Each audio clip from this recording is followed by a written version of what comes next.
Mr. Deputy President, Mr. Prime Cabinet Secretary, the Attorney General of the Republic of Kenya, Cabinet Secretaries present, Principal Secretaries, Chairpersons, and Chief Executives of our state corporations, Chairpersons, and Principals of our tertiary institutions. Ladies and gentlemen, good morning. Good afternoon. Today we witness the culmination of the annual performance contracting cycle and the commencement of analysis, reflection, and improvement of future performance on the basis of evidence-based evaluation and feedback. Although the performance management framework is now in the 19th annual cycle, it is important to note that it emphatically and systematically incorporates, articulates, and enforces the values and principles of public service as laid down in Article 232 of the Constitution of Kenya, and thereby enables the public service to become the foremost champion of the national values and principles of governance set out in Article 10 of our Constitution.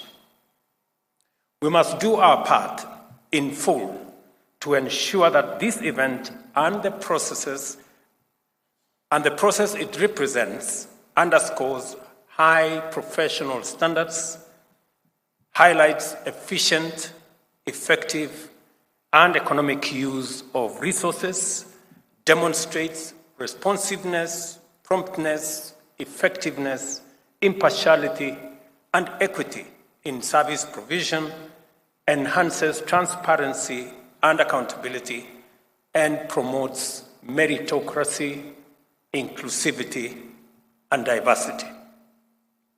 The imperative of ensuring that the provisions of the public service to citizens meets a specified constitutional threshold makes it inevitable for us to insist upon a more standardized, rational, and evidence-based management regime. Last week, I engaged public servants about the constitutional stipulations regarding how government goes about the task of realizing citizens' expectations through the public service. In our constitutional dispensation, the public service is configured to become the optimal instrument to effectively mediate between the government's commitments and citizens' aspirations.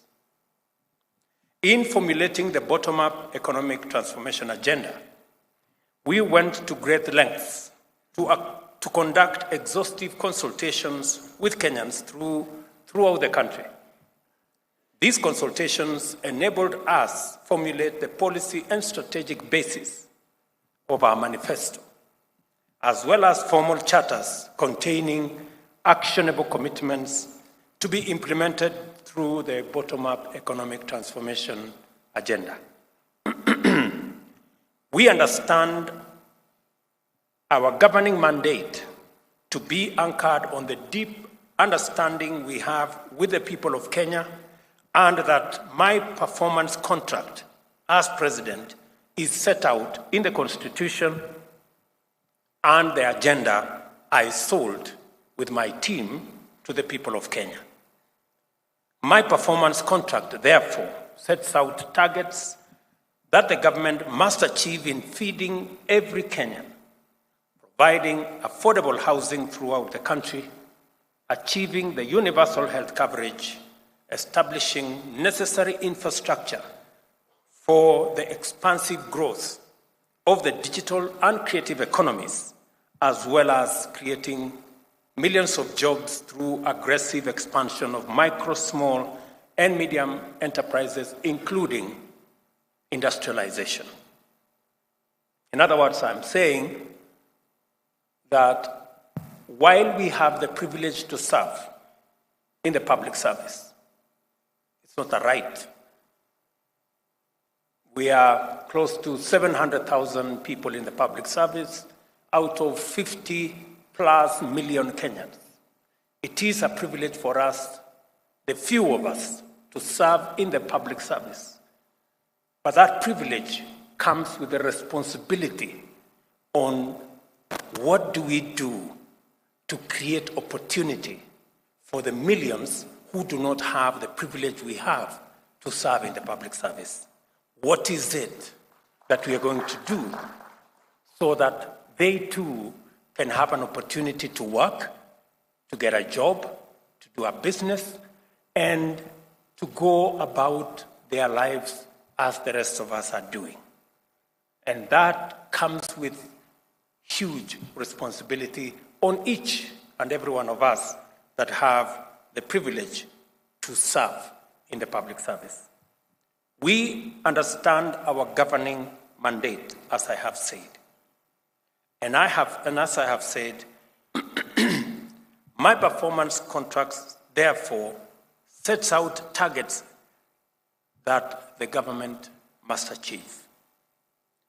My team in the executive assists me in the performance of this contract through contracted delegation as authorized in the Constitution, and the programs, projects, and tasks required to be performed are relayed onward to various departments and agencies under ministries.